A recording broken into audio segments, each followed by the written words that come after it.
Hello everyone, William Johnson here. In this episode, I want to break down some percussion elements that are happening in an iconic Christmas song.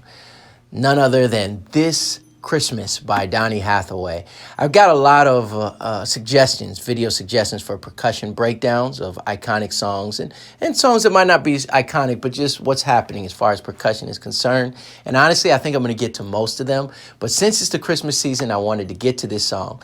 And I wanted to add this preface as well. In this video, I'm going to talk about the major parts of the conga groove, sleigh bell, shaker, tambourine, and concert drum, but I'm not really going to go over how to play them in every part of the song. So it's not like a structure part of a breakdown of the song. So intro, first verse, chorus, bridge, etc. But rather some of the major elements and grooves that are happening. For instance, the conga groove that's happening throughout the song or in various parts. I'm just going to take out the foundational elements. So there's a lot of variations. There are ways that it's played in the intro as opposed to things that are played in the chorus and the verse. I'm not really breaking all of that down, and so it's not an exhaustive percussion analyzation, but rather just some major parts and some things that you can use to perhaps for your own benefit and vocabulary. So yeah, there's that. Anyways, let's get into This Christmas by Donny Hathaway. I'm gonna go over what is happening in the song as far as hand percussion. What I mean by that is all the percussion other than the drum set, which I will talk about, because in order to talk about what's happening in percussion, we need to talk about how it relates to the drum set.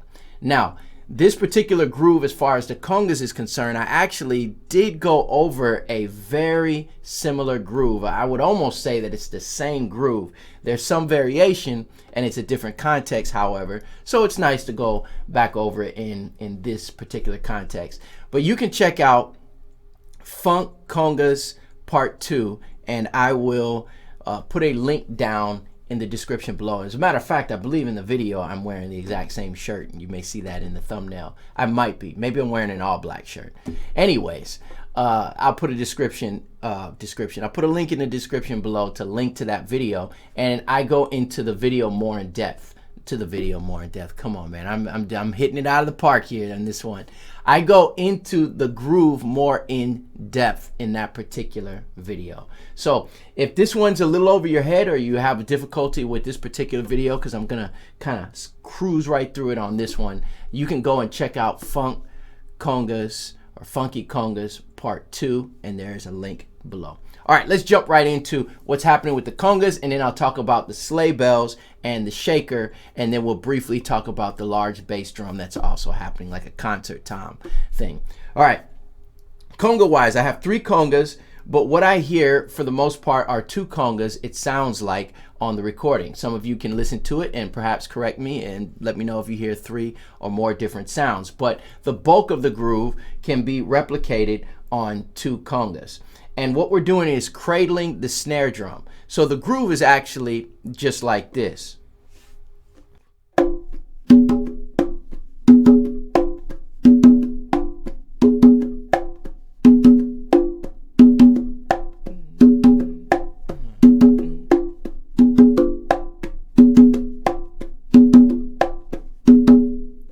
All right, seems very simple, right? And it is not an overly complex groove, except that it is, especially when it comes to playing it with the right feel.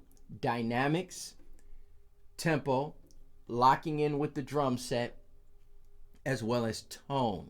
So it's all of these things that make it authentic and make it really authentic.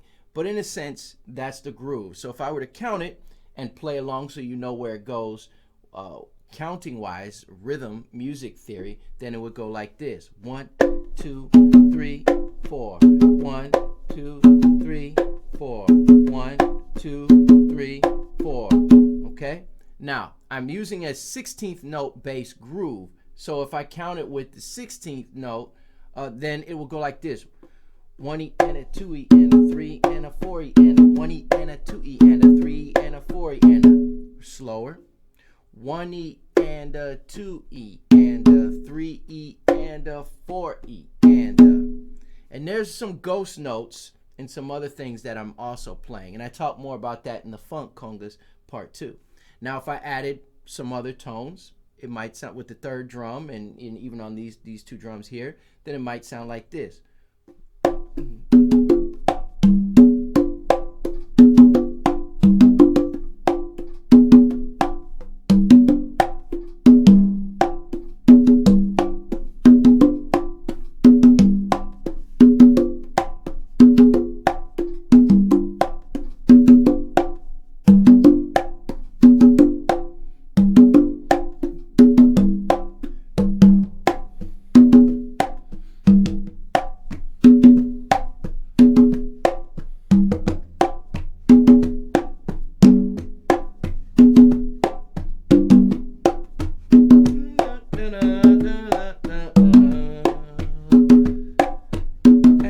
Christmas will be a very Merry Christmas.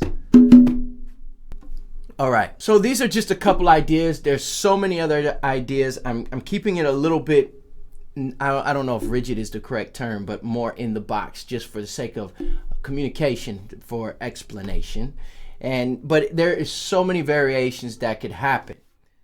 So we're cradling the snare drum, basically. That's one way you can look at it. And what I mean by that is that this slap note that I'm playing on the end of one. And if you want to know more about this counting, if some of these terms are going over your head, I talk more about it in a music theory video that I've done on the channel, and I will put a link in the description if you want to know more about that as well, and some of these terms that I use, like the and of, playing in 4/4, and other music terms. I'll put a couple links below. So we're playing in 4/4, 1, 2, 3, 4, and we're really vibing with the drummer and the drum set, and we're playing on the and of one with the slap. So 1 and it's a 16th note. So 1 E and, right on the and. And then right after that, on 2 and 4, the snare drum comes in. So you got 1 E and pa, 1 E and, or 1 E and ta, and the snare drum hits. Right after the snare drum hits, we play 2 open notes on the and of 2 and the of 2, 16th note. So 1 E and 2 E and all right, so 1 E and 2 E and okay, will be. And really the tuning is very important too. So right now, if I were to play this and record, I would probably retune these drums to fit a little bit more into the actual key of the song. That doesn't mean I tune my drums to when I'm doing a set of multiple songs. Obviously that's very difficult to do. I can't just keep tuning in between. But if I were to play just for that song and cover it, from what I'm hearing and what I remember as far as the song, I could be wrong because I'm not playing it at this moment, but the sound is also what would make it reminiscent of the recording, where it's actually tuned. So tuning is very important, and that, for instance, it's a much lower tone that I hear with the open note, so it will be more like, right? The other thing that could be done is I did a variation with this in cradling it, is instead of just playing, cradling the snare, that is, instead of just playing 2 open notes on one of the drums, we can split the difference. We can play, or 1, 2, 3, 4, 1, so 1, 2, 3, 4, right? And then we can change the tune differently. But you notice how much that changes the feel, the emotion, and the style, right? But you know, depending on what the guitar sounds like or what the keys sound like and the singing, all of that, all of these factors come into play, and what that might sound like with the congas.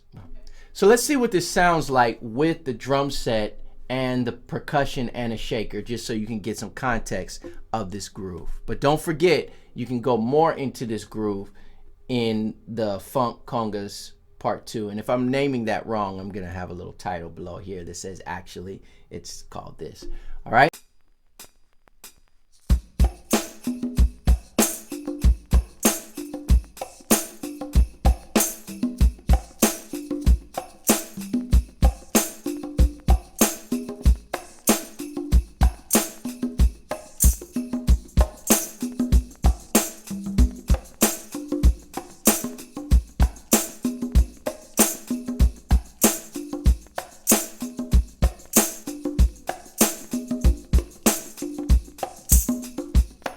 So that's what's happening there. The next thing that we can look at is the sleigh bells. So let's take a look at what's happening with the sleigh bells in the song. So there's also sleigh bells that are happening in this Christmas, the song. And basically what they're playing on the pulse. So 1 and 2 and 3 and 4 and it's very an 8th note bass pattern. So if the tempo was here, so dun, 2, 3 and 4 and 1 and 2. That's not the groove of exactly what they're playing, but they're playing that type of pulse. Again, to learn more and understand, if you're beginning, the difference between an 8th note feel, 16th note feel, then check out the link below on the music theory video below. What's happening with the sleigh bells is they're playing on all of the beats, but the upbeats, the ands are accented. So 1 and 2 and 3 and 4.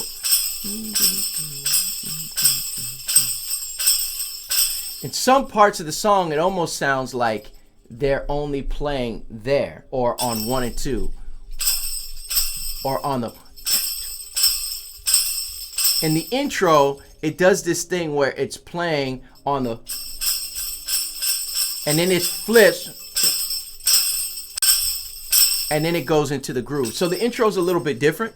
However, the main thing to focus is that dynamic, controlling your dynamics. So hitting on every beat, on every 8th note would sound like this. And 2 and 3 and 4 and da-da-da-da-da-da-da-da-da, right? But we want to swing the upbeat or accent the upbeat. So 1 and 2 and 3 and 4 and 1. Ba-ba-da-ba-da-ba-ba-da. Da da da da da da.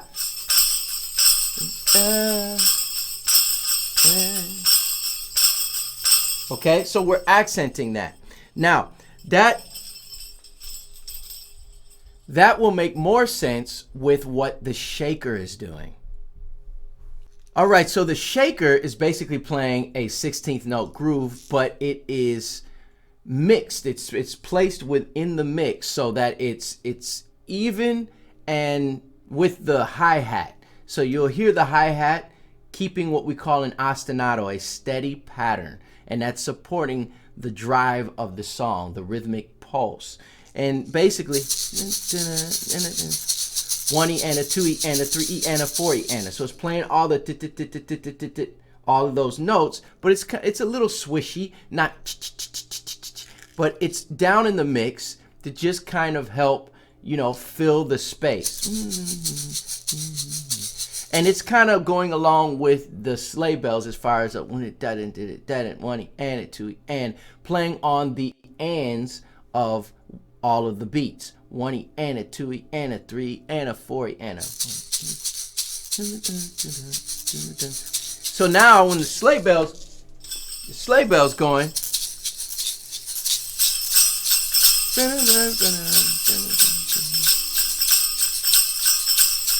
Right? Bop, boom, boom, bop, boom, boom. And this Christmas.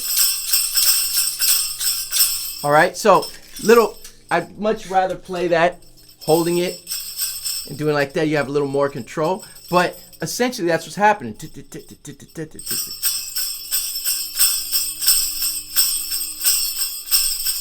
Grab the shaker again.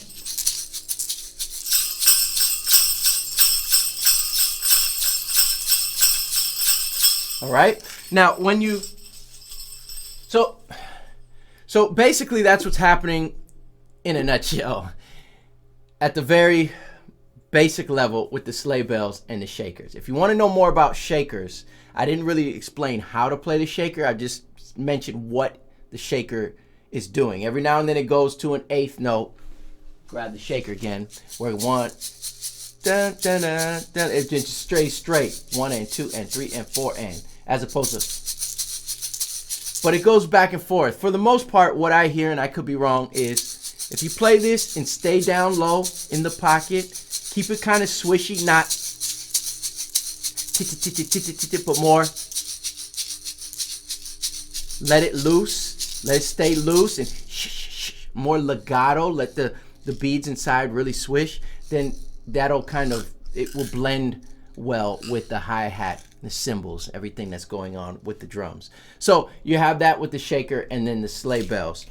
All right, tambourine. The tambourine in the track is another very important percussion element of the song. And basically it's playing, and when the sleigh bells go out and we go back into the verse and the chorus, then you hear a 16th note groove with an accent on every second beat and fourth beat.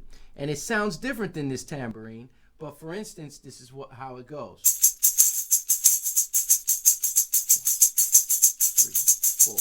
1, 2, 3, 4. 1, 2, 3, 4. 1, 2, 3, 4. Dun-dun-dun. Fireside blazing bright, caroling through the night, and this Christmas will be. Okay, so we're basically just playing a one and a 2 and, but really accenting that second beat. 1, 2, 3, 4. Okay, so basically, yeah, tambourine. Another important part that I almost left out of the video for the song this Christmas. The other large element, percussion element, other than the drum set, that's also happening within this song and this Christmas is the bass drum. All right, the bass drum that's happening, it changes where it plays throughout the song, and it's really like think of it as a concert drum. Okay. And when you think of concert, like a concert tom, concert drum, a concert tom, concert toms are come in different sizes, and usually they don't have a bottom resonant head. Now this drum might have been more like a timpani. It could. I'm not sure. And to be honest, I really didn't do the research of the drum to see if there's something out there in the interwebs or with some of my friends in the industry that may be privy to know what it was recorded on. Usually I'll try as much as possible. I didn't find any information on that, and I didn't see any. So if any of you has any information on this song and the history of the recording, of what the percussionist did, then you can let me know and fill me in on that. And I'll also add some more information down below of the actual percussionist and whatnot. But anyways, the bass drum. This bass drum, since I just have it right behind me, I'm just going to show you with this guy right here, okay? Instead of changing the angles around and everything. But anyways, I've got a calfskin 28-inch bass drum behind me, so it's going to resonate pretty well. Most of what's happening is the drum is hit on beats 1 and 3. So 1, 2, 3, right? So 1, 2, 3, 4. And that's mixed within it as well. So 1, 2, 3, 4. But every now and then it's played on different notes, such as a 2. 1, 3, 4. That was on beat 2. And this Christmas will be, but a lot of times it's on 1 and 3. And this Christmas will be a very Merry Christmas. So you hear that as 1, 2, 3. And what is happening here is it's actually accenting what the horns are doing. But bum bum. You go back and listen to the song. I didn't put a whole lot of the song in this video because then I would have to, well, YouTube would flag the video because the song obviously doesn't belong to me, and you know, all of the other, yeah. So it's just easier to do it this way, and I can put a link in below and you can go back and listen to the song and you know exactly what I mean. But that horn line, do do do do do do do do bum bum, or that melody rather, that motif, every now and then the bass drum is just accenting that and it's driving it there. Now when you go back, if you haven't noticed that bass drum, if you haven't really heard that, now when you hear it, you won't unhear it. You'll be like, whoa, that was there the whole time. And that's the beauty and the genius of this percussion, is that it's there, it's prevalent. Sometimes it's out front, but it's in a way where it does not showboat. It doesn't take or distract from the lyric, and it doesn't distract from the overall purpose of the song. And that is just genius. But then when you hear it, you're like, wow, it really is prominent throughout the track. So it's one of the things I love about doing this series, is that when you see that, when you hear these things and you pick them out, I don't know about you, but I gain so much more respect for the composer as well as the musicians, the arrangers, but also the musicians whose name wasn't necessarily front and center, but they helped make the song what it is. So these are just a few quick things. We had the sleigh bells, a shaker, of course the congas, cradling the snare drum, and the bass drum. So if you have anything else that you'd like to contribute, I didn't talk about every single thing on This Christmas by Donny Hathaway, but if you have some things that you'd like to contribute in a discussion below, comment below and let's talk about This Christmas. Thank you everyone for watching. God bless you. May the Lord make his face to shine upon you. Merry Christmas. I'll see you soon.